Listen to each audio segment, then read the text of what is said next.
할렐루야. 예, 새해 복 많이 받으시기 바랍니다. 예.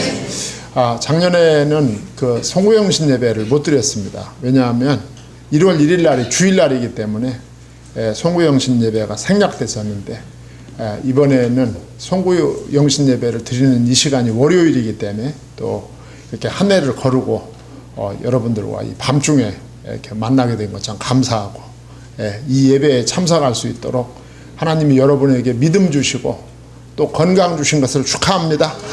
예. 그래서 오늘 말씀은 이제 현재, 지금, 과거와 미래를 보라, 이런 제목을 오늘 본문 말씀에 붙여 봤습니다.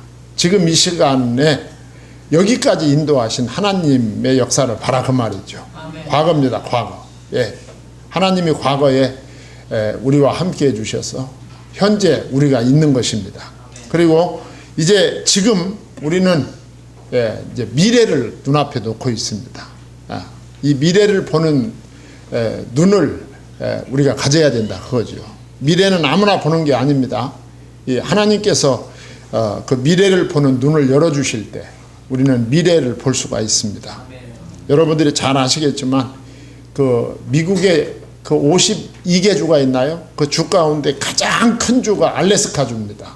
여러분들 알다시피 저 캐나다 저 북쪽 끝에 있는 알래스카 주가 미국의 주 가운데 그 땅 넓이로는 가장 넓습니다. 미국 대륙의 5분의 1에 해당하는 그런 큰 땅덩어리인데, 그 미국의 그 국무장관 그 윌리엄 H. 슈워드가 그 땅을 러시아로부터 이 720만 불에 샀습니다. 그 땅을. 예. 그 땅을 산 거야. 근데 그 땅은 누가 봐도 이건 아무 쓸모가 없는 황무지라고 생각을 했습니다. 이 땅을 720만 불에 푼돈에 샀는데, 이 땅을 사고 나니까 미국 의회가 빨깍 뒤집혔다고 합니다. 그래가지고 대통령과 그것을 계약한 국무장관 윌리엄 슈워드를 막 질책하고 공격하는 일에 여념이 없었다고 합니다. 그런데 그 땅을 사놓고 보니까 거기에는 금, 은, 석유, 천연가스가 가득 들어있는 거예요. 예. 그리고 풍부한 어장과 우거진 삼림, 그리고 관광, 뭐 그래가지고 그 알래스카가 완전히 황금박스라고 합니다. 예. 누구도 그 알래스카의 미래를 보지 못한 거예요. 윌리엄 슈워드 외에는 아무도 그 알래스카의 미래를 보지 못했다, 그 말이죠. 예.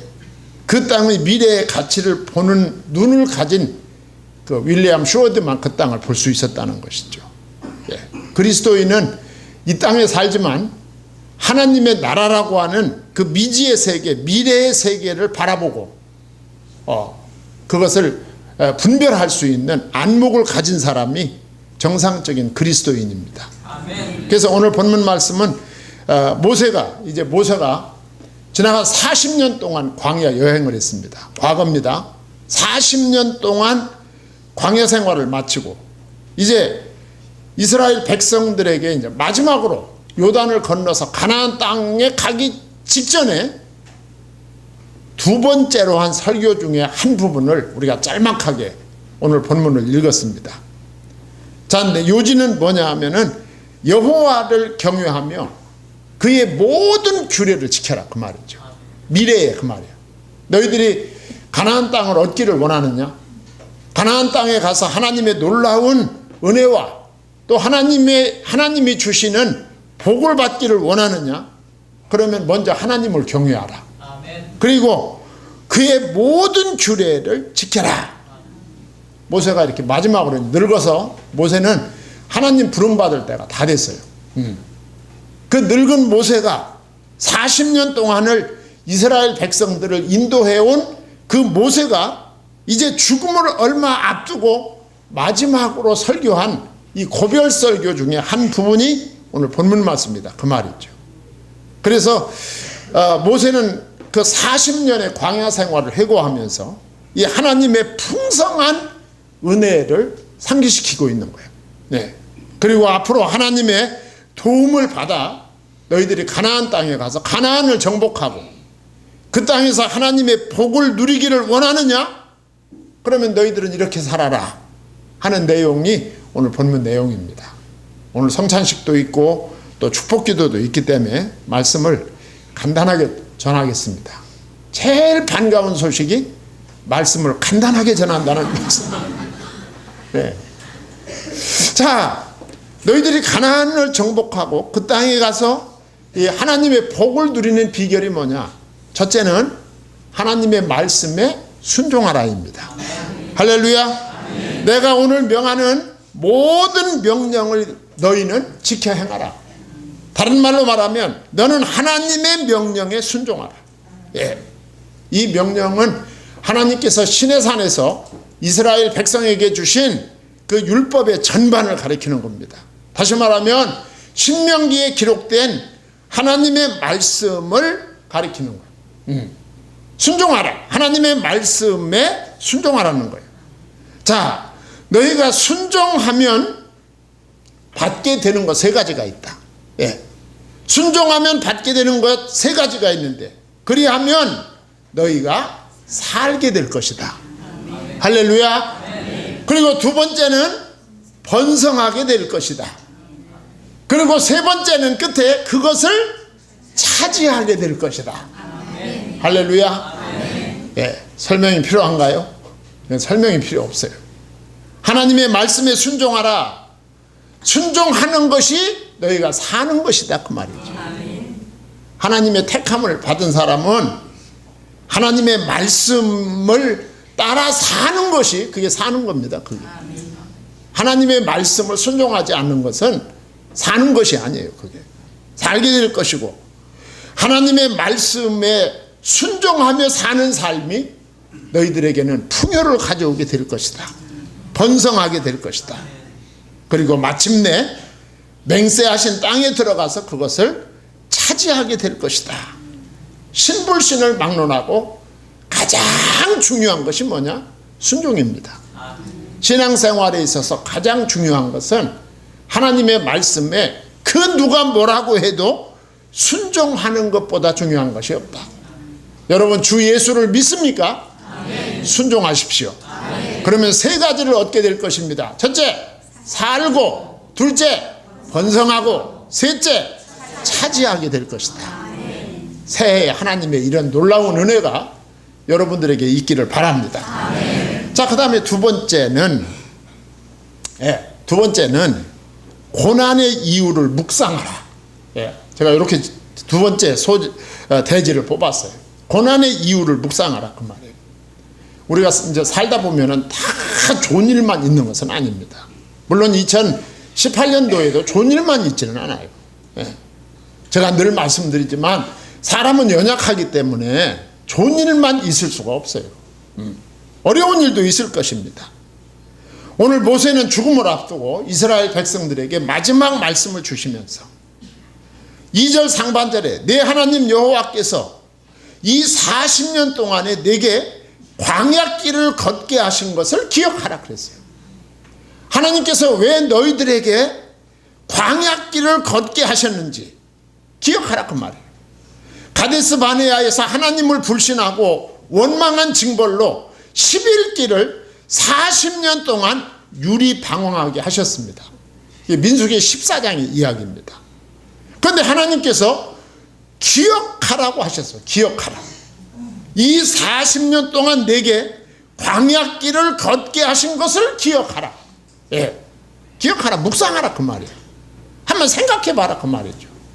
이 고난이 왜 나에게 왔는지, 이 고난이 왜 우리 조상들에게 주어졌었는지 너희들 한번 묵상해봐라, 그 말이죠. 우리는 되게 어려움 당하면 막 그 정신적으로 혼란이 올 수가 있습니다. 그러나 그때 차분하게 하나님께서 왜 나한테 이런 아픔과 이런 어려움과 이런 실패를 주셨을까? 여러분, 이스라엘 백성에게 당한 아픔은 보통 아픔이 아니에요. 열흘이면 갈 수 있는 길을 몇 년? 40년을 돌리셨단 말이죠. 40년을 돌린 거예요. 이건 보통 어려운 일이 아닙니다. 예.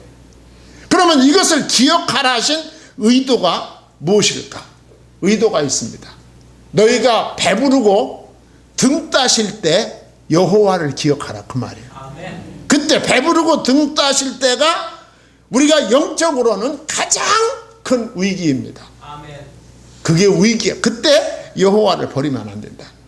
여러분들이 읽은 본문 12절에서 14절까지 보면 그 이유가 나와요. 내가 먹어서 배부르고 아름다운 집을 짓고 거주하게 되며 또 내 소와 양이 번성하며 내 은금이 증식되며 내 소유가 다 풍부하게 될 때에 내 마음이 교만하여 내 하나님 여호와를 어떻게 잊어버릴까 염려하노라 그랬어요. 고난의 이유를 기억하라. 하나님께서 고난을 주신 이유는 너희들이 여호와 하나님을 의지하라고, 여호와 하나님을 기억하라고. 예, 하나님이 고난을 주셨다 그 말이죠. 신약의 성도들에게도 환난이 있는 이유는 오직 하나님만 의지하게 하기 위함임을 고린도후서 1장 9절에서 사도 바울이 말합니다.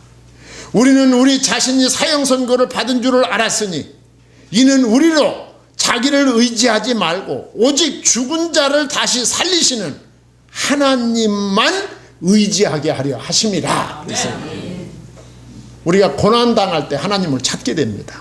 그렇죠. 하나님을 찾게 돼요.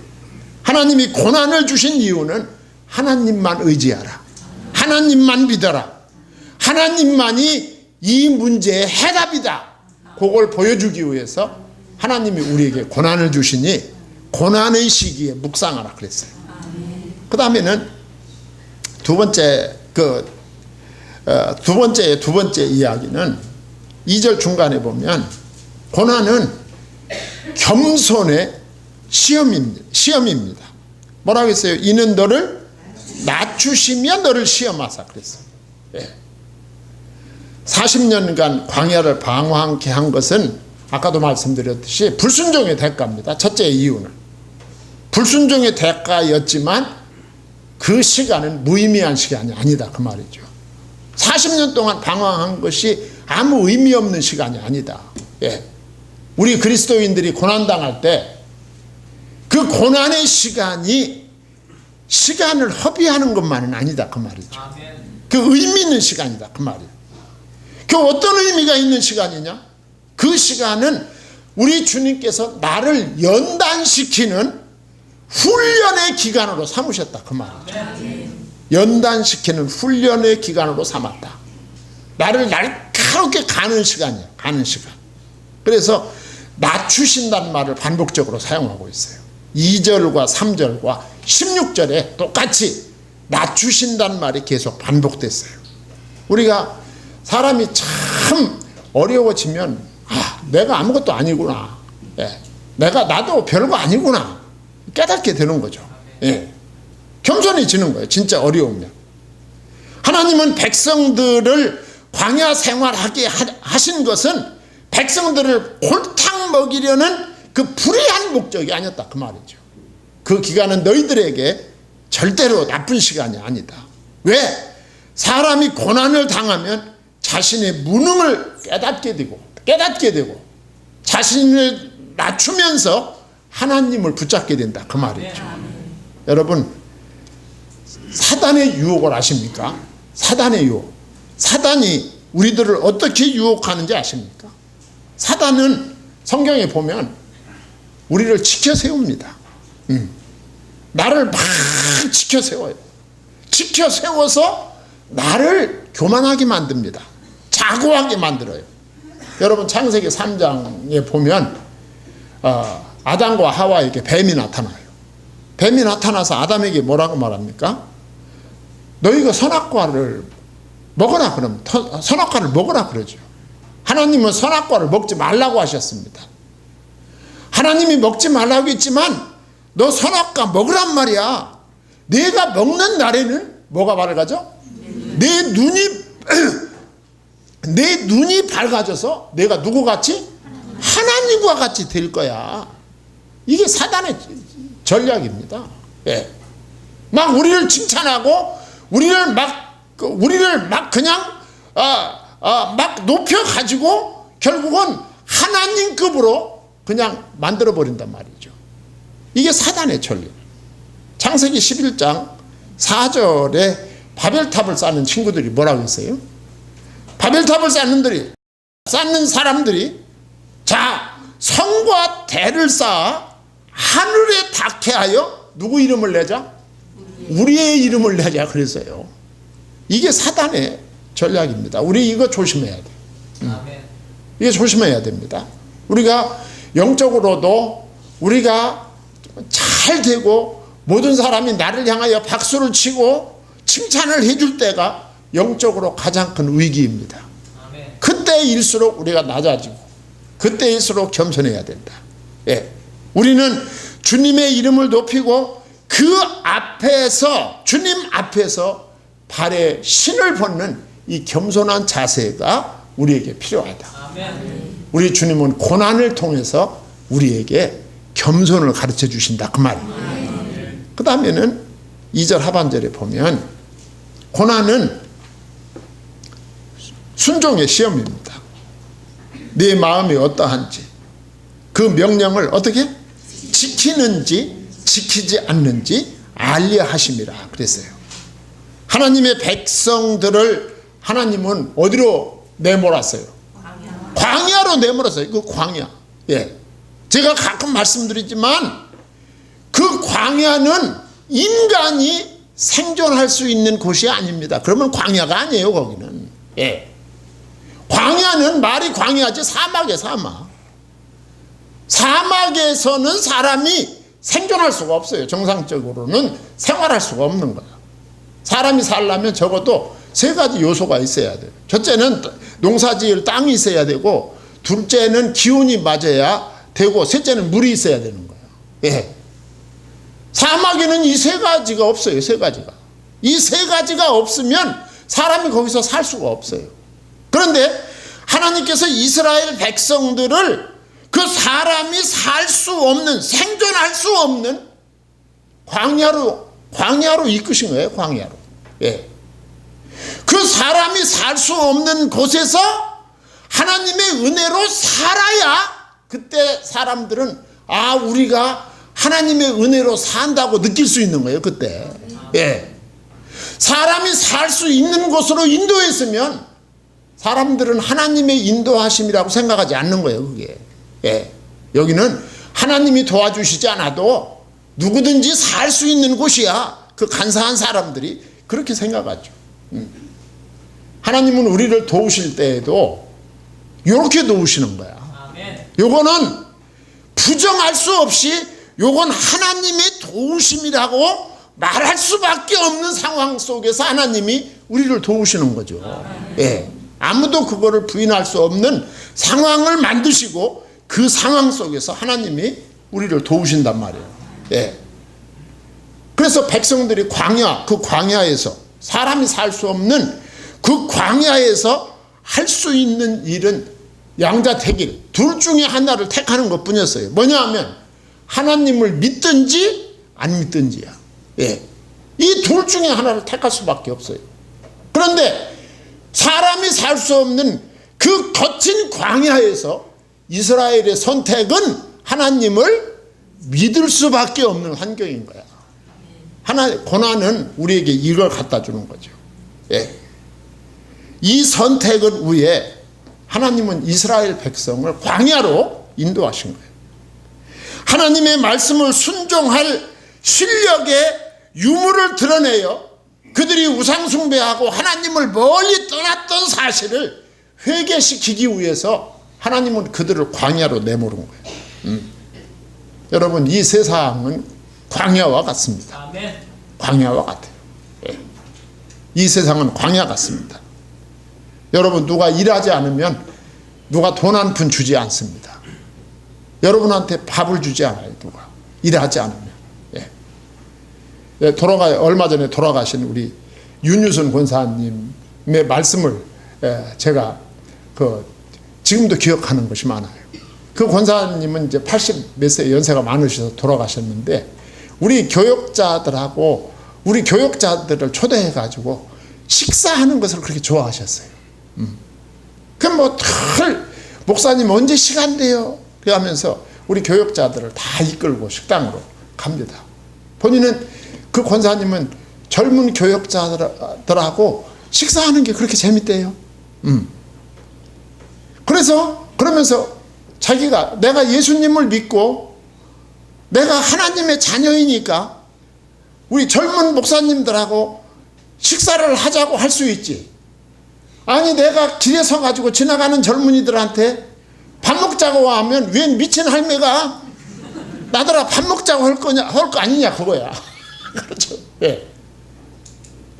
정말 그 말씀을 듣고 보면 진짜 그렇더라고. 예.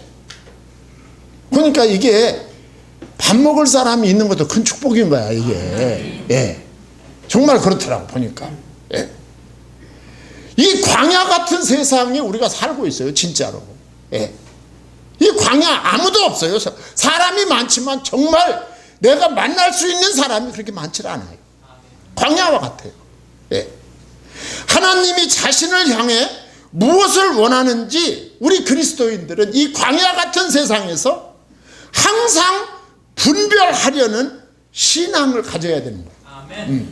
내가 이 판단하고 내가 결정하는 것이 하나님이 기뻐하시는지 아닌 것인지 분별할 수 있어야 된다. 그래서 사도 바울은 로마서 12장 2절에서 이렇게 말씀했어요. 너희는 이 세대를 본받지 말고 오직 마음을 새롭게 함으로 변화를 받아 하나님의 선하시고 기뻐하시고 온전하신 뜻이 무엇인지 분별하도록 하라 그랬어요. 하나님이 선하시고 기뻐하시고 온전하신 뜻은 예수님을 영접함으로 구원받아 하나님을 만나는 거야 이게. 그게 하나님의 온전하신 뜻이고 기뻐하시는 뜻이야. 예. 2018년도에는 우리 모든 성도님들이 성경의 진리를 깨닫는 한 해가 되기를 바랍니다. 그래서 예수 그리스도를 모든 성도님들이 영접하고 하나님을 만나는 이 놀라운 은혜의 세계에 들어갈 수 있기를 바랍니다. 이것은 우리가 돈 버는 것보다 더 중요해요. 예. 우리가 이 세상에서 성공하는 것보다 더 중요하다 그 말이죠. 그러면서 세 번째로는 3절에 보면 목사님 짧게 한다더니 별로 짧아질 것 같지 않습니다. 예.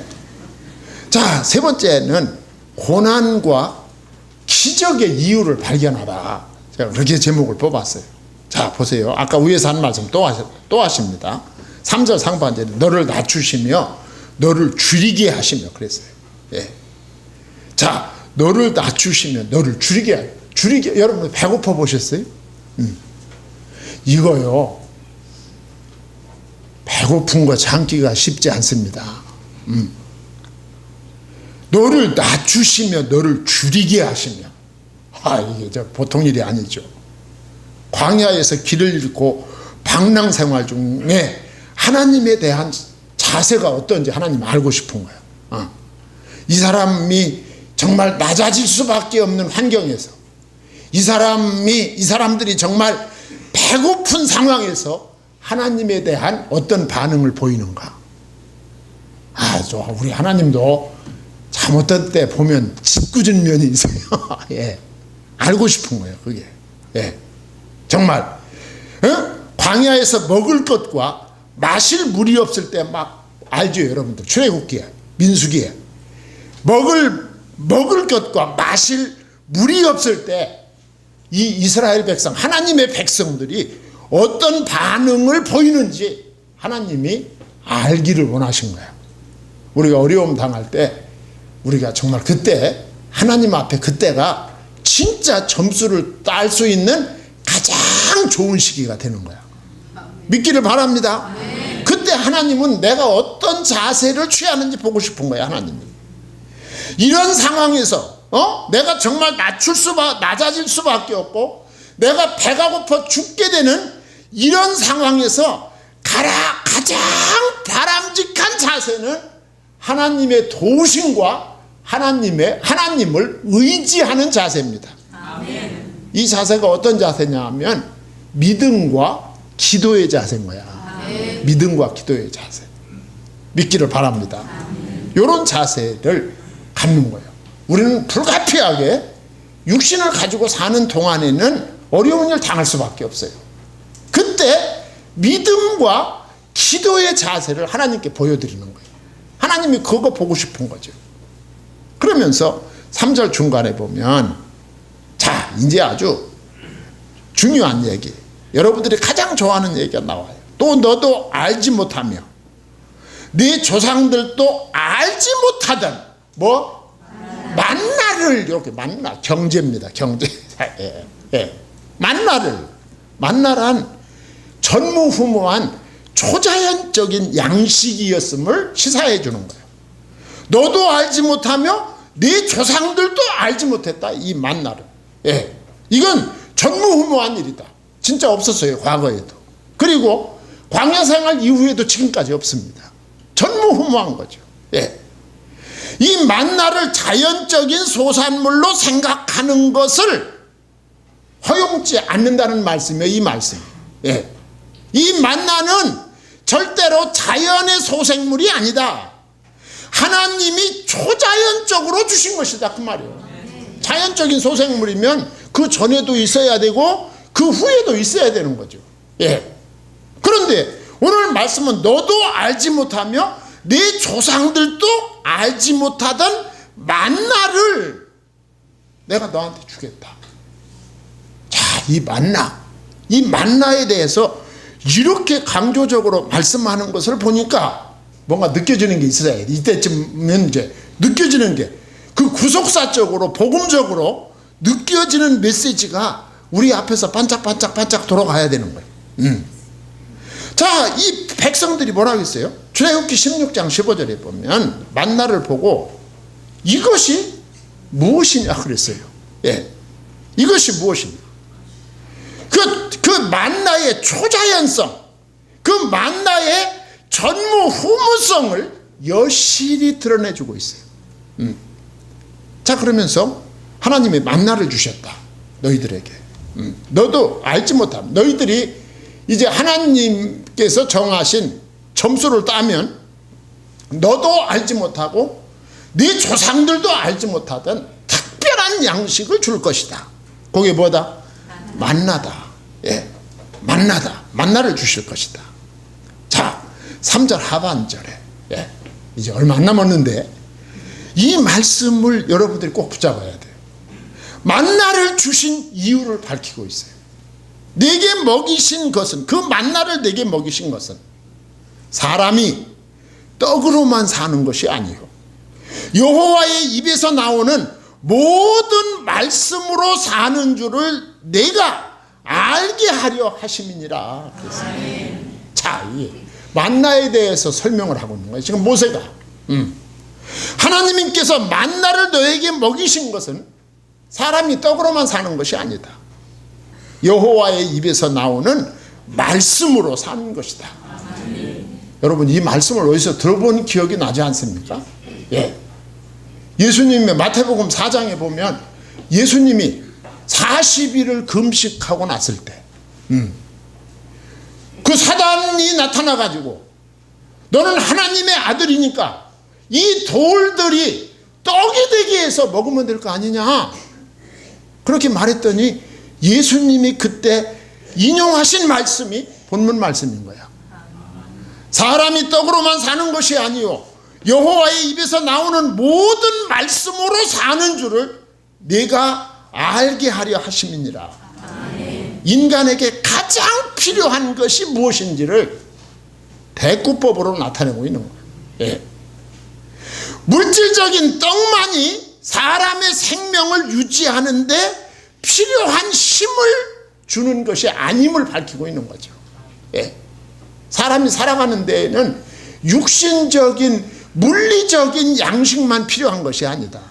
사람은 물질적인 양식만 가지고 살아갈 수 있는 존재가 아니다. 그걸 보여주는 거예요, 오늘 말씀이. 이 떡이라고 하는 것은 다만 육신에게만 힘을 주지요. 이 떡은 인간은 육신 그 자체만이 아닌 영적인 존재다, 그걸 밝히고 있는 거예요. 인간은 떡만 가지고 살 수 없어요. 돼지나 소나 이런 가축들은 살만 주면 살아요. 예. 사료만 주면 삽니다. 우리 교회 옆에 들고양이들이 있는데 얼마 전부터 그 들고양이들한테 우리 교회가 식사를 제공합니다. 그래가지고 네. 식사를 제공하는 인도주의적인 측면에서 식사를 제공하는데 우리 도희 어디 있어? 그 아주 이제 한 몇 달이 지나니까 그냥 피쩍 말랐던 애들이 그냥 토실토실하게 살쪄가지고 제가 이제 많이 주지 말라고 했어요. 너무 줘가지고 내가 보니까 비만이야. 그래가지고 그거 너무 밥을 너무 주지 말아라. 이게 너무 주면 이거는 고양이를 위함이 아니다. 얘들이 고혈압으로 고지혈증으로 죽으면 누가 책임지냐. 아주 살이 이렇게 쪄가지고 아주 띠룩띠룩하고 다녀요 지금. 그러니까 그런 가축들은 그냥 사료만 주면 살아요. 아무 고민이 없어요. 주일날이 돼도 뭐 주일 성소할 걱정도 없고 구역 예배 걱정도 없고 새벽기도 시간 배고프면 와서 거기서 문 앞에서 양양하면 또 나가서 주면 되니까. 그런데 사람은 그런 존재는 아니다. 사람은 그런 존재는 아니에요. 창세기 2장 7절에 여호와 하나님이 땅의 흙으로 사람을 지으시고 생기를 그 코에 불어넣으시니 사람이 생명이 되니라 그랬어요. 영적인 존재다 그 말. 사람은 영적인 존재예요. 한 인간이 생명으로서 하나님과 교제하는 참된 인간성을 유지하기 위해서는 반드시 뭐가 필요하다? 생명의 떡이신 말씀이 예수 이름이 필요하다. 예수 이름이 필요합니다. 생명의 떡이신. 예수님은 40일 금식 후 극한 상황에서도 불의의 떡을 거절하심으로 사람에게 근본적인 필요 양식이 무엇인지를 보여줬어요. 사람이 떡으로만 사는 것이 아니다. 사람에게 진정으로 필요한 양식은 하나님의 말씀이다. 그 말씀은 말씀이 육신이 되어 우리 가운데 오셔서 생명의 떡으로 내려오신 산떡 대신 누구다? 예수 그리스도시다. 예수 그리스도가 여러분 안에 임재하시고 예수 그리스도가 여러분 안에 내주할 때 여러분의 삶은 풍성해집니다. 그것이 하나님을 의뢰하는 것이고 하나님을 신뢰하는 것이고 하나님에게 순종하는 것입니다. 그때 하나님은 부수적으로 모든 필요를 채워주실 줄 믿습니다. 기도하겠습니다. 하나님 아버지, 하나님의 은혜와 사랑을 감사드립니다.